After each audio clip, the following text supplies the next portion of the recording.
माँ की बातें याद आ जाती, हमेशा कहा करती थी कि अपनी ज़िंदगी की कलम में दुआओं की स्याही डाल ले, फिर देख तेरा नाम पन्नों पर नहीं आसमान पर लिखा क्या जाएगा। बात है। मोगा हाँ जी, बॉम्बे क्लॉथ हाउस। राइट। और ये था कि पढ़ाई खत्म करके मैं वापस I will take care of my family business, या पापा की शॉप संभालेंगे या और बड़ा करेंगे, कुछ ना कुछ ऐसा थॉट था। अभी मॉम डैड नहीं रहे, तो जो पापा की शॉप है वहाँ पे एक ब्रांड है पिज़्ज़ा का, वो उसको लेके आए हैं वहाँ पे। उनसे एक ही चीज़ शर्त पे दिया था कि यहाँ पे कोई भी टीचर्स पढ़ने आएँगे या आर्मी वाले आएँगे, कोई भी खाने आएँगे, तो उनको 50% डिस्काउंट हमेशा देना है। ट्रस्ट मी, मैंने जब देखा तो मैंने ऐसे आंख बंद करी और मेरे मुंह से गाली निकली। अच्छा, जब दबंग आपने की, उस वक्त दबंग सलमान की एक तरह से कमबैक फिल्म थी। फिर जब सलमान बोर्ड पे आए तो उन्होंने बोला कि सोनू को छेदी सिंह के लिए लेते हैं। सो मुझे अच्छा नहीं, कमाल रोल नहीं लगता था उस समय।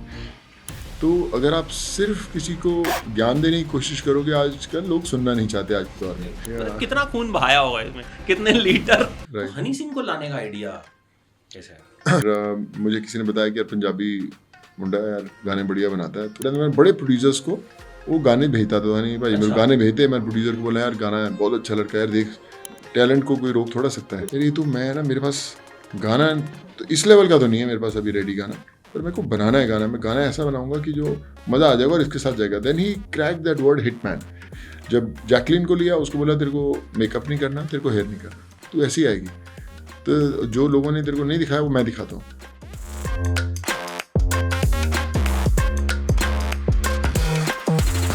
भाई 2-3 साल पहले की बात है, पहली बार मुझे किसी एक्टर ने वॉइस नोट भेजा। जी मैंने वीडियो भेजा था आपको। जी। मैंने कहा भाई एक इंटरव्यू करते हैं। आपकी एक कोई मैंने कोरोना पे स्टोरी बनाई थी, you shared that, Yeah. And then कुछ आपकी बायोग्राफी बनाई थी। एंड वो मुझे याद है, वो 2-2.5 मिनट का जो वॉइस नोट है वो मैंने 200-250 बार सुना होगा। क्या बात है। कि आपने कहा था कि अमित भाई अभी तो बहुत बिजी हूँ, बहुत जी। काम है कोरोना में, तो अपन बैठेंगे और जम के करेंगे। क्या बात तो है। 2-2.5 साल लग गए हमें। सॉरी भाई, अभी पता नहीं चला बट नहीं सॉरी नहीं, उस जी। बीच आपने इतना काम कर लिया, इतना काम कर लिया कि you made everyone proud. God's been guiding us. मुझे लगता है कि जरिया बनाया ईश्वर ने, रास्ता दिखाया। नहीं तो कई बार हम लोग अपनी ज़िंदगी की ऐसी कश्मकश में बिजी रहते हैं, ऐसे टारगेट सेट कर देते हैं जो जिनके मायने उतने नहीं होते। सो आई फील ब्लेस्ड कि वो अवेयरनेस आई ज़िंदगी के अंदर, and I thank God every single day for that. मैंने टीजर देखा जी। एंड ट्रस्ट मी, मैंने जब देखा तो मैंने ऐसे आंख बंद करी और मेरे मुंह से गाली निकली। मैं मतलब यहाँ वो नहीं दे सकता कि ओ, मतलब खुशी वाली गाली निकली खुशी ना? वाली गाली कि मतलब जी। ये इतना खूंखार एक्शन जी। बहुत। और आप जब फिल्म बना रहे थे मुझे लगा फतेह यार कुछ कोई मतलब वैसा बना रहे हो, कुछ देशभक्ति वाला और उस तरह, मतलब आई वाज नॉट एक्सपेक्टिंग कि ये निकल के सामने आएगा। तो why so much of violence, so much of action, ये कहानी क्यों सूझी? ये कहानी जब लिखनी शुरू की थी मैंने, तो ये कहानी का जो सीड आया था वो आम जनता से ही आया था, जब लोगों की आप मदद कर रहे थे। सो बहुत सारे लोग जब आप तक पहुंचने की कोशिश कर रहे थे, तो बहुत साइबर फ्रॉड्स देखे। कुछ लोगों ने सुसाइड भी किए उस दौरान। मुझे याद है मैं करीबन 750 के करीब FIR दर्ज हुए। और फिर लगा कि ये जो दुनिया है इसके बारे में बताना ज़रूरी है फिल्म के माध्यम से। जब फिल्म बनानी शुरू की, लिखनी शुरू की, तो अगर आप सिर्फ किसी को ज्ञान देने की कोशिश करोगे, आजकल लोग सुनना नहीं चाहते आज के दौर में। तो आप कैसे एंटरटेनमेंट के माध्यम से कैसे दो, तो आज एक्शन एक ऐसा ज़रिया है जो लोगों को बड़ा पसंद आता है। और मैंने सारी ज़िंदगी एक्शन किया फिल्म्स के अंदर, और फिर मुझे लगा कि एक ऐसा एक्शन बनाना चाहिए जो मैं इतने सालों से नहीं कर पाया। जो 20-22 साल देश के सारे एक्शन डायरेक्टर्स के साथ मैंने काम किया, बड़ी फिल्म्स की, पर एक ऐसा एक्शन डिज़ाइन किया है जो शायद हमारे हिंदुस्तान ने देखा ना हो, उसकी कोशिश थी। और फतेह का एक्शन वैसे ही डिज़ाइन हुआ, और उसको लगे 2.5 साल लगे उसको। बाय द टाइम हमने जो प्रेप किया, उसकी डिटेलिंग की, उसको शूट किया और आज आपके सामने लेके आए। It's lot of time that was given to make a product that is looking the way it is.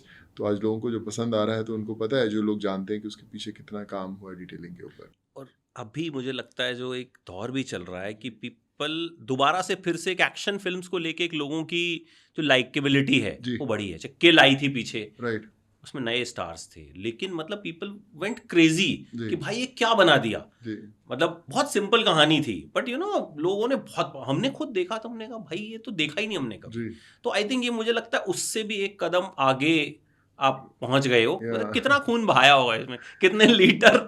इसका स्केल बहुत बड़ा हमने किया। अभी shot in different countries, America में शूट किया था, दुबई में शूट हुई थी, इस्तांबुल में शूट हुई, इंडिया में पंजाब में हुई, दिल्ली में हुई, मुंबई में हुई। तो आइडिया ये था कि अगर मैं पहली फिल्म ऐसे डायरेक्टर बनाऊं तो बड़ी बनानी है।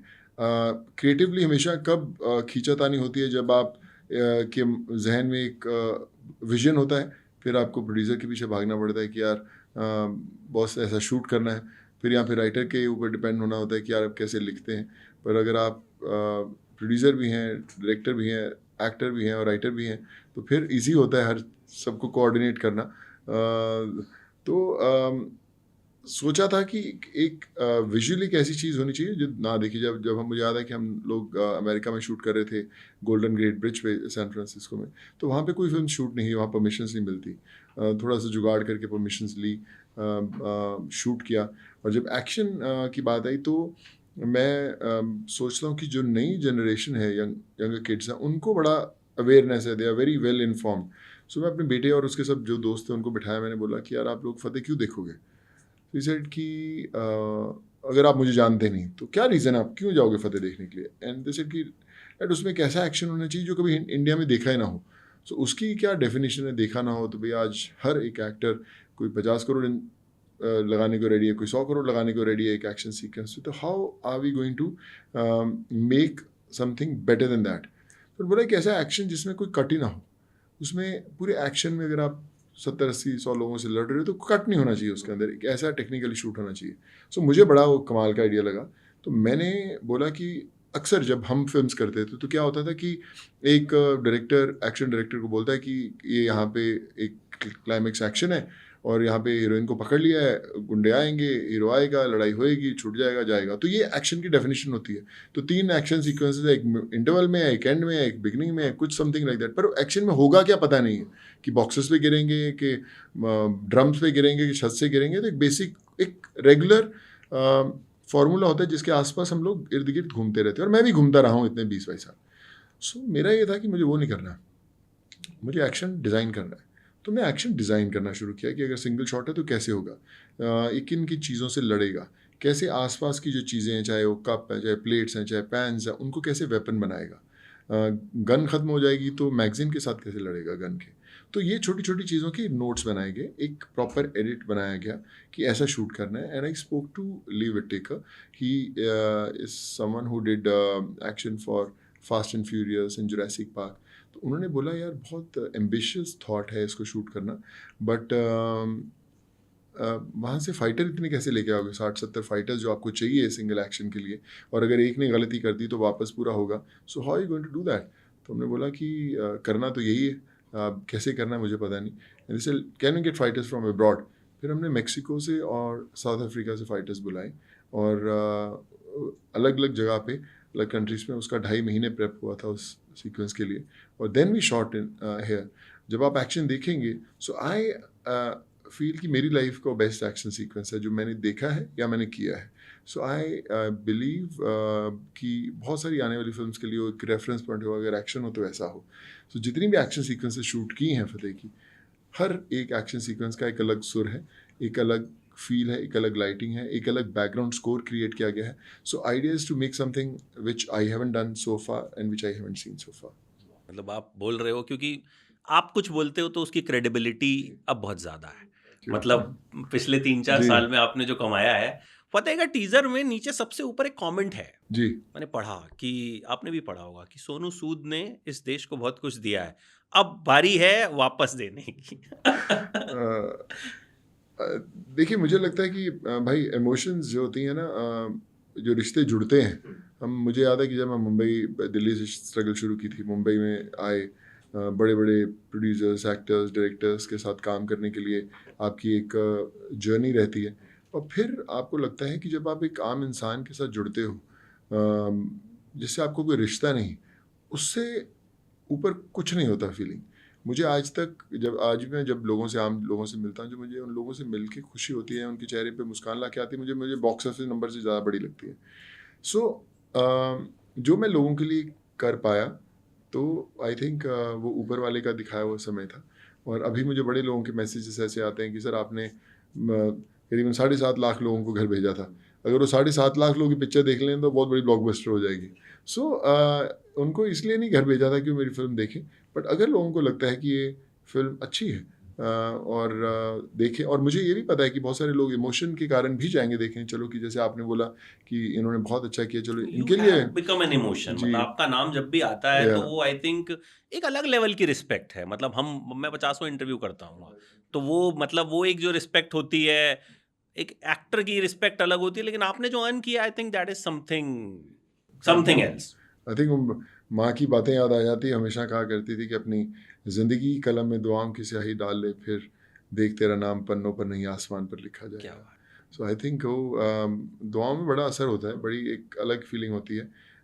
और जब मुझे पता है कि लोग इमोशंस के कारण भी जब फिल्म देखने आएंगे, तो उनको इतना तो एंटरटेन करके भेजूंगा कि यार आए हैं तो अगर 10 रुपये लगाए हैं तो 100 लेके निकले हैं।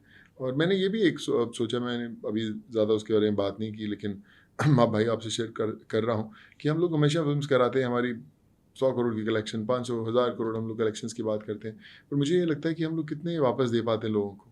तो मैंने जब ये फिल्म भी शुरू की थी, तभी मैंने अपने जितने मेरे साथ लोग एसोसिएटेड थे, मैं उनसे एक चीज़ प्लेज की थी कि इस फिल्म की जो भी प्रॉफिट्स आएंगे will try to donate to old age homes और स्कूल्स के लिए हम लोग करेंगे, ताकि एक मैसेज ज़रूर जाए कि जब लोग टिकट खरीदें तो उनको लगे कि जो हम टिकट खरीद रहे हैं किसी ना किसी अच्छे काम के लिए जा रही है।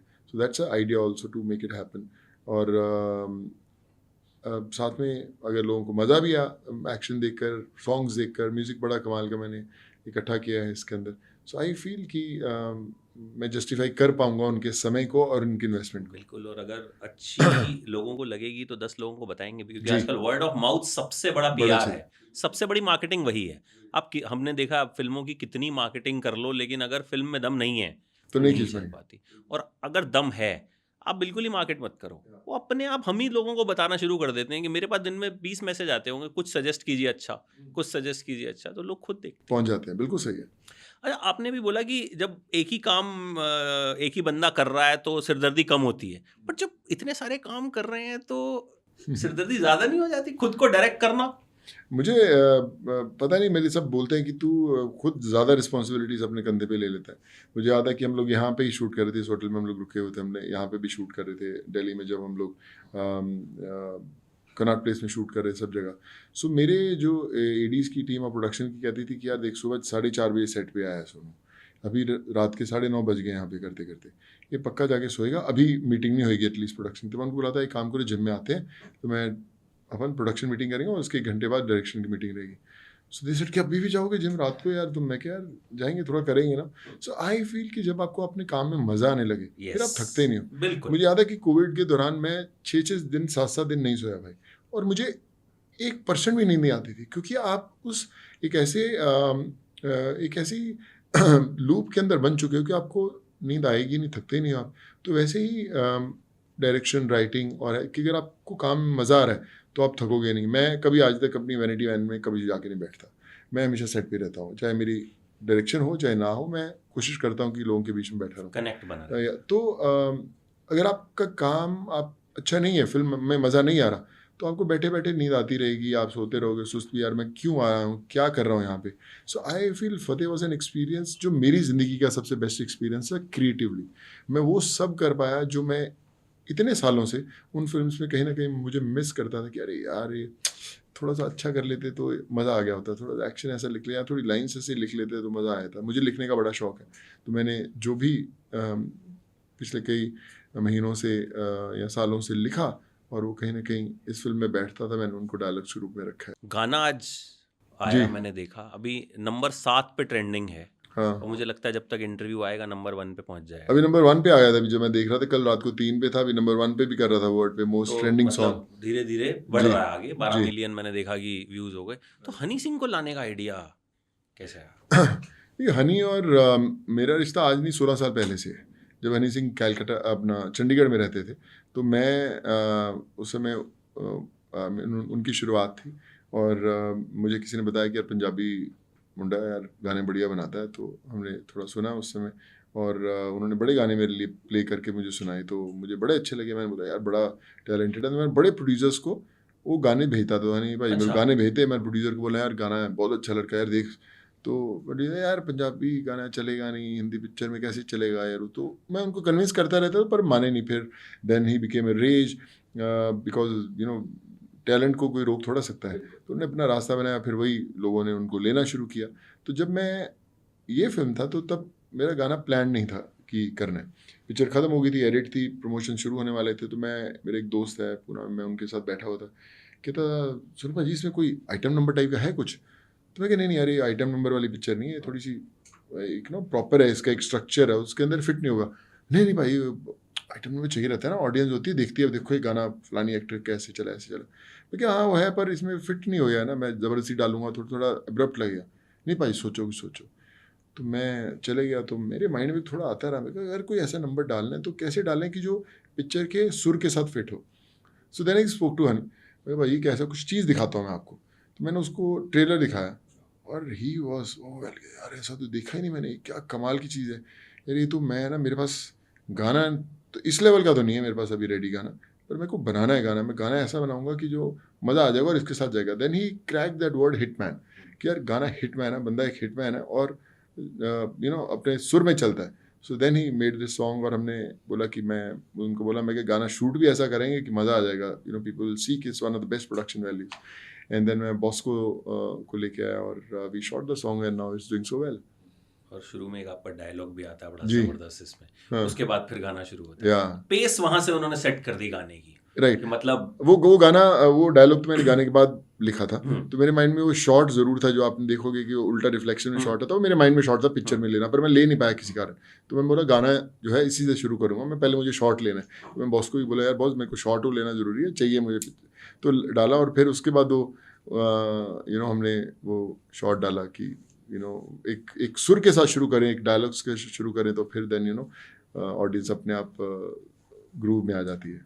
अच्छा एक और बड़ा इंपॉर्टेंट क्वेश्चन है जो अक्सर लोग मुझसे पूछते हैं कि जब हम फिल्म के रिव्यूज करते हैं, फैमिली के साथ देख सकते हैं एक्शन, ऐसा तो नहीं है कि बच्चे एकदम घबरा जाएंगे देखिए This- आज फैमिलीज के साथ देखने वाली फिल्म है बड़ी, it has got patriotism, it's got a soul to the film. देखिए action without emotion is zero. obviously, ये फतेह एक पंजाब के अंदर एक दूध की फैक्ट्री में काम करने वाली कहानी है, जो उसकी बैक स्टोरी है। तो वैसे ही पंजाब आपको दिखेगा, दूध की फैक्ट्री में एक सिंपल सीधा बंदा जो चेक वाली शर्ट पहन के टेरिकॉट की पैंट्स पहन के पहनता है। मेरी पूरी पिक्चर में मैंने 2 ही जूते पहने हैं, 2 ही पैंटें पहनी हैं, 3 शर्टें पहनी हैं, बस मैंने कुछ नहीं किया।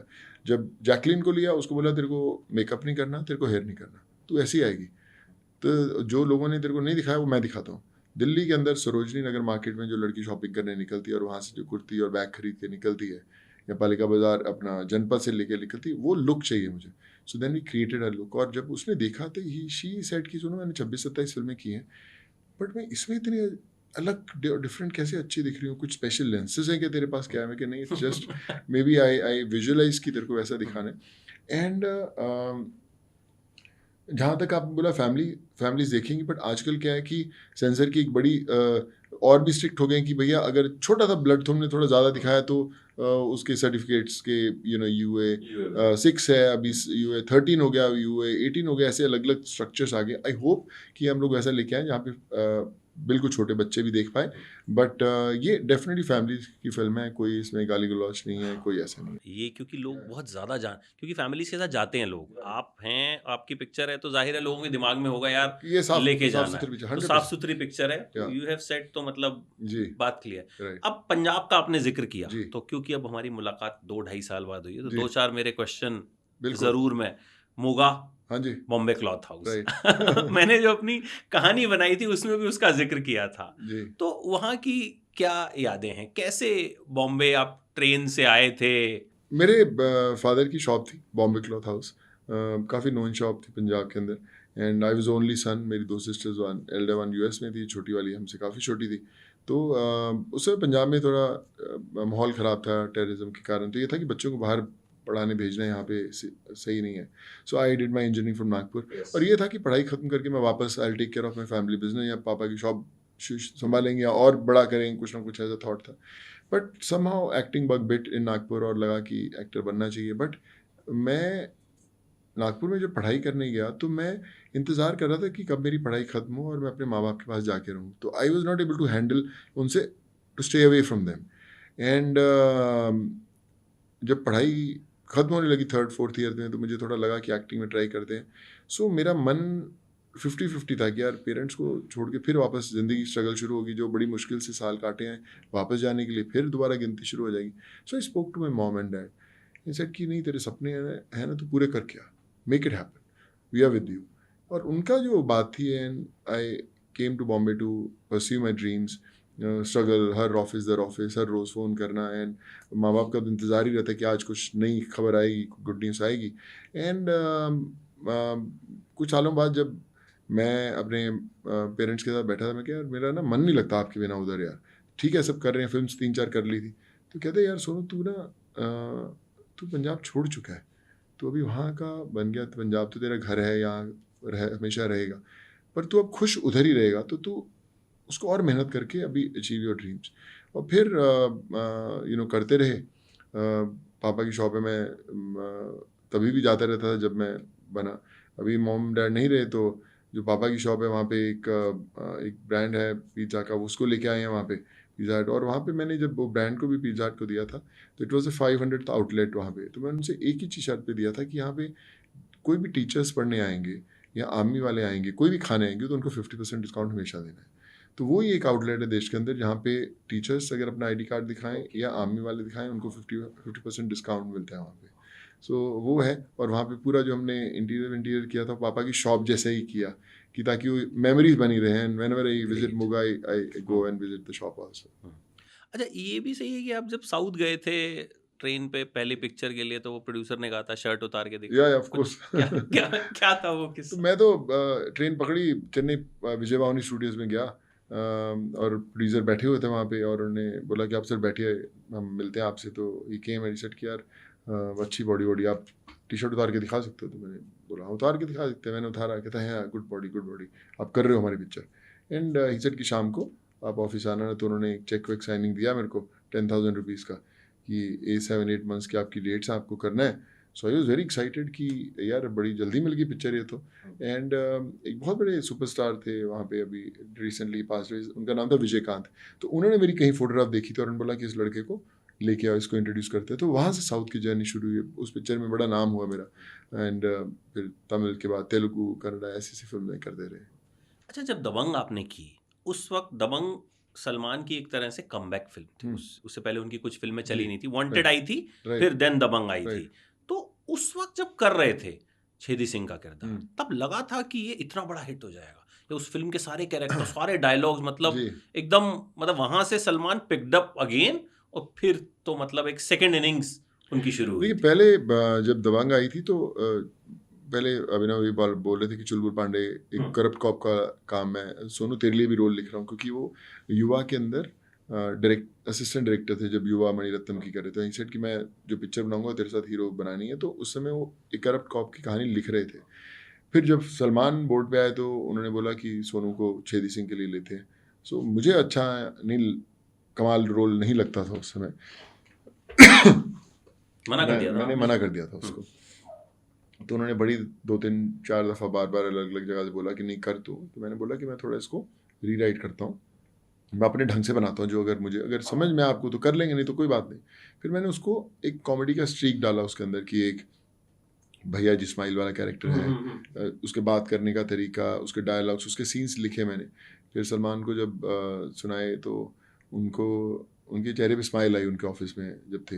But he was not convince कि मैं उसके अंदर कॉमेडी डालूँ. नहीं, थोड़ा गुस्सा ही रहने देना, एकदम छेदी सिंह है. क्या देखो, आप भी स्माइल किए, आपको अच्छा लगा, ऑडियंस को भी अच्छा लगेगा, so let's make this happen. फिर देन ही सेड ठीक है करते हैं. एंड वो किया. और मुझे याद है कि जब फर्स्ट ट्रायल हुआ था एड लैब्स में, और सलमान भी बोले कि तू सुपर है पिक्चर के अंदर, लोगों को समझ आ गया तेरा कैरेक्टर, अच्छा किया कि कॉमेडी डाला. सो वो थी दबंग की जर्नी. बट कभी सोचा नहीं था कि इतनी बड़ी हिट होगी. उस समय पहली, मुझे याद है कि 100-125 करोड़ करने वाली वो पहली फिल्म थी उस समय। और आई थिंक वो बोलते हैं कि वाइब ऐसी कमाल की थी उस पिक्चर की, सब लोग इतना खुश थे कि वो बोलते हैं कि अगर पिक्चर की वाइब सही हो, ऑन सेट लोग खुश रहें, तो पिक्चरें 80-90% हिट होती हैं। या तो दबंग हैड दैट वाइब। अच्छा, कभी कोई ऐसी फिल्म रही जो करने का मन नहीं था, पैसों के लिए करी, या यारी दोस्ती में करी कि इसको मना नहीं कर सकता मैं? पैसों के लिए नहीं मैंने आज तक कोई पिक्चर की, मैं तो नहीं, शुरू कभी में भी नहीं, कभी नहीं की, लाइफ में नहीं की। जब मैं स्ट्रगल भी शुरुआत हुई तभी पैसे के लिए नहीं पिक्चर की मैंने कभी। ऐसा ज़रूर होता है कई बार कि आप पिक्चर ऐसी कर लेते हो और आपको सेट पे वो सेटिस्फैक्शन नहीं मिलती, कि यार लगता है कि यार मतलब ठोक रहे हैं यार, थोड़ा जल्दबाजी कर रहे हैं लोग। पर क्रिएटिवली यू कांट से, और यू ट्राई टू कंट्रोल कि आप क्या कर सकते हैं। बट पैसों के लिए तो कभी नहीं की पिक्चर ना, मुझे नहीं लगता कि मैं कभी कर पाऊंगा, बिकॉज क्रिएटिवली आप every day you will be mentally tortured कि यार ये क्या हो रहा है आपके आसपास। अच्छा, अब इस फिल्म को डायरेक्ट करने के बाद आगे भी सोचा है कि डायरेक्शन और करूंगा, मेरे या को पहले? मेरे को पिक्चर देखने के बाद सब स्टूडियोज के ऑलरेडी फ़ोन आ गए कि तू कर, हमारी फिल्म कर। ओह इनफैक्ट इसी स्टूडियो के साथ भी अगली पिक्चर उन्होंने, दे हैव ऑलरेडी सेट कि हम लोग करते हैं, वी विल अनाउंस। तो उन्होंने बोला कि थोड़ा रुकते हैं, लेट द फिल्म कम, मेरे को let the idea sink in कि कैसे है। बट ये बात पक्का है कि I have thoroughly enjoyed directing this, I have thoroughly enjoyed writing it creatively. I think it's my best experience ever. ये नहीं कि मेरी खुद की फिल्म है, पर आप को अच्छा लगे, मुझे लगता है कि आपको उसके ऊपर मेहनत तो पक्का दिखेगी कि किस लेवल की डिटेलिंग हुई थी। मुझे याद है कि जब मैंने शुरू की थी फिल्म की, क्या लाइटिंग होगी वो मेरे पास पूरी टेक्स्ट बुक थी हर सीन की। अगर आज हमारा दोनों का सीन है तो क्या लाइटिंग रहेगी, वो टेक्स्ट बुक था। वो डीओपी को दिया जाता था, वो जो पीछे लाइटिंग करते उनको भी दिया जाता था रेफरेंस की इस तरह की लाइटिंग होगी। पूरी पूरी पिक्चर का ऐसे डिज़ाइन किया गया था। फिर मैं हमेशा मानता हूँ कि ना साउंड और एडिटिंग एक बहुत बड़ा गेम होता है पिक्चर का। सो जब साउंड हो रहा था फिल्म का, तो मैंने बोला था कि अक्सर फिल्मों में क्या होता है कि एक बैकग्राउंड स्कोर वाले को साउंड दे दिया जाता है और बीजीएम बनाता रहता है, वो कुछ है। मेरे बड़े अच्छे दोस्त हैं, मैंने उनसे बात की, मैंने बोला कि यार इसका बैकग्राउंड ऐसा करना है कि कभी किसी ने सुना ही ना हो, साउंड से अलग हो। मुझे कोई रेगुलर जो दिखती हैं साउंड सुनाई देती है, मुझे वो नहीं चाहिए साउंड्स।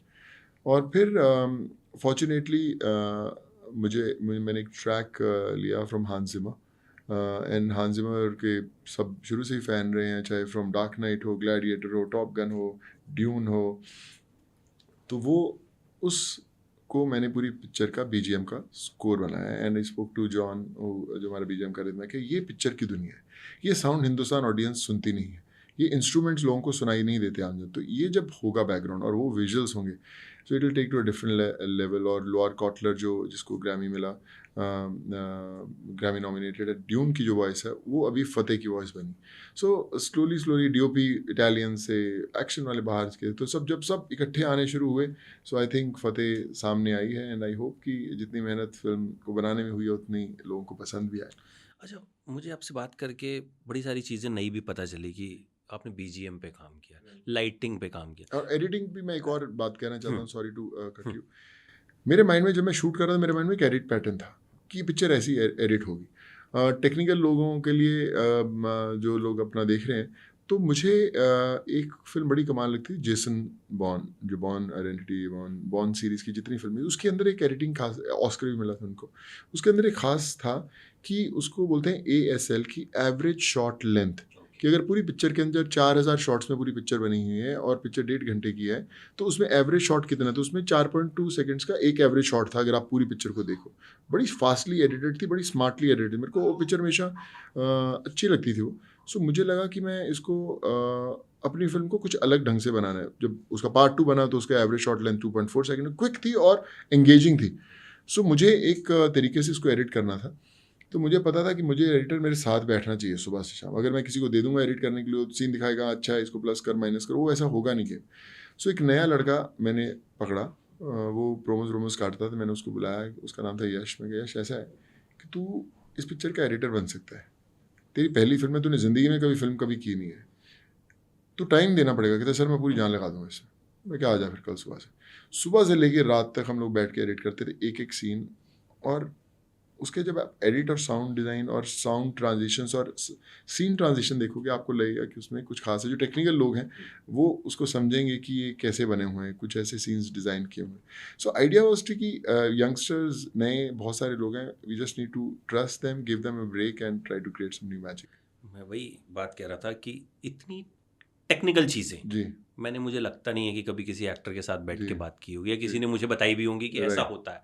तो ये वर्क आपने मतलब बारीकी से काम करना जिसे कहते हैं, हाँ। 2 ढाई 3 साल इसको दिए हैं अपनी Right. जिंदगी के। राइट तो डू यू थिंक कि इतनी मेहनत आजकल कम होती है? मैं नहीं कहूँगा नहीं होती है जी। कुछ चीज़ों में, राइट बट कम होती है। राइट और यही वजह है कि भाई ऑडियंस को अगर थिएटर में लाना है अलग तो बताना कुछ ऐसा पड़ेगा। दिखाना पड़ेगा राइट कि वो आने के बाद बोले यार मैं ये पिक्चर देख के आया हूँ भाई, ये तो तुम्हें देखनी ही पड़ेगी। राइट तो डू यू थिंक कि आई मेहनत फील कि देखिए जो मेहनत है वो दिखती है। आजकल ऑडियंस बड़ी स्मार्ट है, they are yes well informed. Hmm. उनके उनका आपकी एक एक्टर की हैसियत एक रिमोट कंट्रोल की उंगली के सामने कुछ नहीं होती। वो एक धीरे से दबाते हैं and you are out of the frame. So अगर आप उनको होल्ड करना चाहते हो कैमरा कि भैया इसको मैं तेरे रिमोट को हाथ नहीं लगाने दूंगा, तो आपको वैसा कुछ बनाना पड़ेगा। यस अगर आपके माइंड में ये जहन सोच करके आप सीन या एक्शन या डायलॉग शूट करने जाते हो, तो सामने वाला रिमोट को हाथ नहीं लगाएगा, नहीं तो आप स्क्रीन पर टिक नहीं पाओगे क्योंकि इतना कंटेंट है। सो वो सोच के तो मुझे लगता है क्राफ्ट आपको बनाना पड़ेगा और समय देना पड़ेगा, उसके बिना नहीं होगा। बिल्कुल, और समय आपने दिया है जी and I am very much sure. मतलब मुझे तो टीजर देख के इतना मजा आया, मैं इंतजार कर रहा हूँ ट्रेलर का थैंक यू कब आएगा और फिर कब पिक्चर आएगी। I am so looking forward to it and thank I you am sure it will be a hit, क्योंकि बड़े सारे लोगों की Fingers दुआएं crossed, आपके साथ fingers हैं। crossed. क्राफ्ट अच्छा है जी और मुझे लगता है कि वो एक आपने एक वीडियो शेयर किया था बड़े टाइम पहले जिसमें आपने अपने मैसेजेस दिखाए थे, जी वो रुक ही नहीं रहे थे। राइट तो मैं चाहूंगा कि इस पिक्चर के बाद भी वही रिस्पांस मिले, कलेक्शंस रुकनी नहीं वैसे चाहिए। ही लोग जो हैं वो याद करें। क्योंकि मुझे याद है कि जब भी उस वक्त जब भी कोई अच्छा काम करता था ना, जी तो उसको ये कहते थे ये दिल्ली का सोनू सूद है, ये अरे भोपाल का सोनू सूद है। वाह। आई क्लियरली रिमेम्बर, मतलब Yeah. दिल्ली में एक मैं नाम भूल रहा हूँ उनका, politician, he was doing good, वो Yeah. लोगों की मदद कर रहे थे। जी तो उनको लेके यही कहा जाता था जी। ये दिल्ली के सोनू सूद हैं।